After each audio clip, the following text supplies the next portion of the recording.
on this lineup?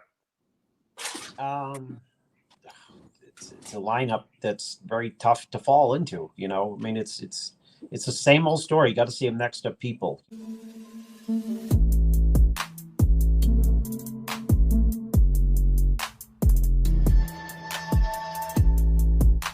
All right, let's talk about Rafa Brandao, because, Chris, you've been sending me crazy pictures. I know he's been training out there at Flex Lewis's gym. What are we going to see from Rafa on stage? Can he be a dark horse? No one's talking about him, but it seems like he's got perfect symmetry. His conditioning is great. He's added muscle. Where does he fall in this lineup? It's a lineup that's very tough to fall into. You know, I mean, it's the same old story. You got to see him next to people. You know, does he have enough?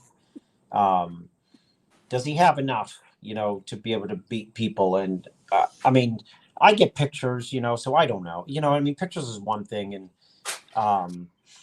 you know, he got here a couple days ago, and I sent a text message to Dominic Cardone, and I actually spoke to Flex, and I said, you know, what do you think?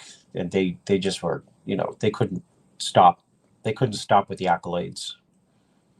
You know, and they're both realists, you know. Mm-hmm. You know what he's got?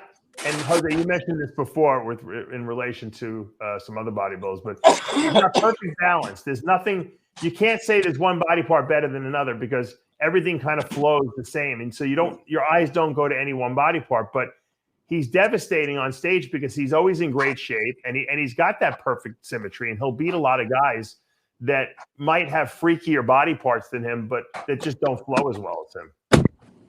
It goes back to what Chris was saying earlier regarding the freak part of bodybuilding. Like, you may not think he has a freaky body part, but his flow is freaky. His aesthetics are freaky. There's no one in the lineup that looks like that.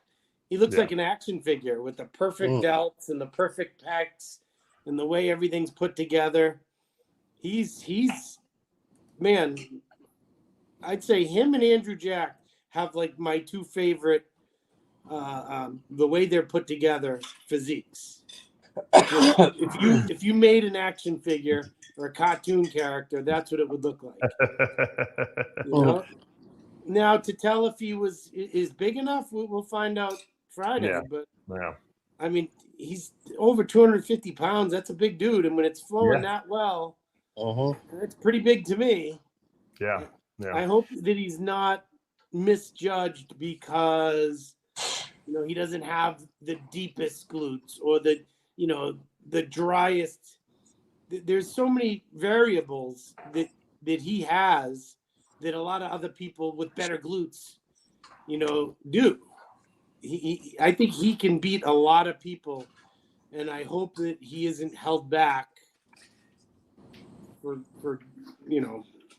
My prediction with him is going to be if we see a lineup of guys that are off, you know how we get these years sometimes where everyone's a little bit off, they're not at their best. He will be way higher than anyone expected, because he's a guy that will exploit that. It's like a Dexter. He'll exploit guys when they're off, and he'll beat them. And I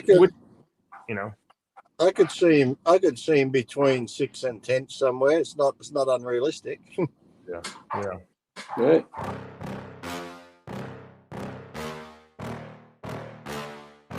Yeah. Please tell me that I can't, that I won't, that I fail, that I'll never make it out, yeah.